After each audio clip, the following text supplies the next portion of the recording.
Hello everyone, আশা করি সবাই খুব ভালো আছো। আমিও খুব ভালো আছি। তো এই ঠান্ডার মধ্যে সকাল সকাল বেরিয়ে পড়লাম মলয়ের কম্পিটিশনে যাওয়ার জন্য। আজ আমাদের ডেস্টিনেশন হচ্ছে হলদিয়া। তোমরা আগের ভ্লগে তো দেখেইছো আমরা 4 তারিখে গিয়েছিলাম হচ্ছে সুভাষগ্রামে, আর আজকে 5 তারিখ, আজকে আমরা যাচ্ছি হলদিয়াতে। আমার বাড়ি থেকে বেরিয়ে বেলেঘাটা থেকে আমরা অটো ধরে এখন আসছি শিয়ালদা। তো শিয়ালদা থেকে তারপর আমরা যাব সোদপুর, আর সোদপুর থেকে তারপরে যাব আমরা মধ্যমগ্রাম। কারণ মধ্যমগ্রামে আমরা যাব আমাদের সংলাপনাহা দাদা, আমাদের যে গুরুদেব, তার বাড়িতে, তার জিম তোমরা তো সবাই জানো। তো ওখান থেকে আমরা সবাই একসাথে মিলে যাব হচ্ছে হলদিয়াতে। তো যাই হোক, হলদিয়াতে পৌঁছেও গেছে, আর দেখো এখানে ওয়েট দেওয়া হচ্ছে। তো তারপর আমরা এখানে বসে আছি, বসে ওয়েট করছি যে আমাদের খেলা কখন শুরু হবে। আর এদিকে যে ছেলের যে ডায়েটের খাবার, সেগুলো সে খাওয়া শুরু করে দিয়েছে। তো সারাদিন আমরা এইভাবেই কাটিয়েছি। তো যাই হোক, সন্ধ্যাবেলা হয়েছে, এবার আমাদের খেলা শুরু হবার পালা। আর এই দেখো এখানে সব দাদাদেরকে সম্মান জানানো হচ্ছে, ওনারা সব স্টেজে ছিলেন। তো দাদারা স্টেজ থেকে নামার পরে যে আমাদের গুরুদেব, আমাদের সংলাপনাহা দাদা, উনি এখন মলয়কে রেডি করে দিচ্ছে, কারণ ওনার ফিনিশিং তো লাস্টে না দিলে একদমই হবে না। তো দাদা কালার করে দেওয়ার পরে ও এখানে ওয়ার্ম আপ করে নিচ্ছিল। আর এই দেখো কতটা ভালো লাগছে দেখতে। আর এটা হচ্ছে আমার নতুন বান্ধবী ঈশা। ওখানে গিয়ে আমার ওর সাথে ফার্স্ট পরিচয়, এই ভাইটার সাথেও ওখানে পরিচয় হয়েছে। প্রথম দিন পরিচয় হয়ে একদমই মনে হয়নি যে আজকেই ফার্স্ট, মনে হচ্ছে অনেক দিন ধরেই আমরা বান্ধবী। তো ভীষণই মজা হয়েছে।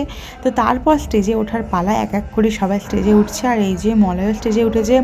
তো এখন পোজিং হবে। সত্যি কথা বলতে হলদিয়া এই গোল্ড ক্লাসিক কম্পিটিশানটা এসে ভীষণই ভালো লাগছে। এখানে প্রত্যেক দাদা ভাইদেরকে আমার তরফ থেকে বেস্ট উইশেস জানাচ্ছি। আর আমাদের যে গুরুদেব সংলাপনাহা দাদা, ওনার আশীর্বাদ আর ভালোবাসার জন্যই এতদূর আমরা আসতে পারছি। হলদিয়াতে এসে অনেকজনের সাথে প্রথম পরিচয় হয়েছে, বাট মনে হয়নি যে একদম প্রথম পরিচয়, মনে হচ্ছে অনেক দিন আগে থেকে চিনি। ভীষণই ভালো লেগেছে আমার। মলয় এভাবে এগিয়ে যাক, আমি চাই ও যাতে আরও অনেক দূর পৌঁছাতে পারে। আমি ওর পাশে আছি। পরপর দুদিনের এই জার্নিটা ভীষণ অন্যরকমভাবে কাটলো, কারণ প্রত্যেকটা কম্পিটিশান যেভাবে হয়েছে কিছুদিন গ্যাপ গেছে, বাট এটা পরপর দুদিন ছিল। আগের দিন সুভাষগ্রামে, তারপরের দিনই হলদিয়াতে। তো যাই হোক, এখানে পোজিংয়ের পরে রেজাল্টের পালা। তো এখানে ও টপ 5-এ 3rd প্লেস করেছে।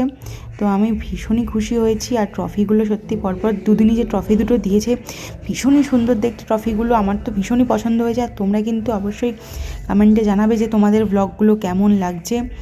খুব তাড়াতাড়ি আবার তোমাদের কাছে কম্পিটিশনের ব্লগ নিয়ে আমি আসবো। তো এখানে অনেক কিছুই দিয়েছে, তোমরা তো দেখতেই পাচ্ছ, মাস্কেনার, শেকার, পিনাট বাটার, দুটো গেঞ্জি।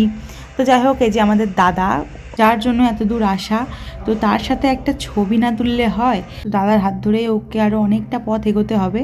আর প্রতিবার ও যেমন স্টেজ থেকে নামার পরে ওর গলার মেডেলটা আমার গলায় পরিয়ে দেয়, হাতের ট্রফিটা আমার হাতে তুলে দেয়, সার্টিফিকেট দেয়, সেটা তো তোমরা জানোই। প্রতিবারের মতো এবারে ও তাই করেছে।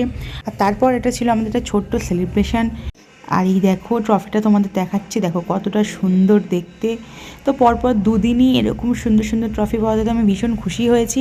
আর এখানেই আমাদের বডি বিল্ডিং কম্পিটিশানটা হয়েছে, হলদিয়ার যে সিটি সেন্টার, তো সেখানেই এই গেমটা খেলা হয়েছে। তো যাই হোক, কম্পিটিশান কমপ্লিট হয়ে যাওয়ার পরে তারপরে আমরা আবার উঠে পড়লাম বাসে সবাই মিলে। তো ফাইনালি আমরা আমাদের জায়গায় পৌঁছে গেলাম। আর এই যে এটা হচ্ছে আমাদের মধ্যমগ্রামে আমাদের দাদার যে জিম, তার সামনে দাঁড়িয়েছি। আসলে দিনের বেলায় আমার ভিডিওটা করা হয়নি।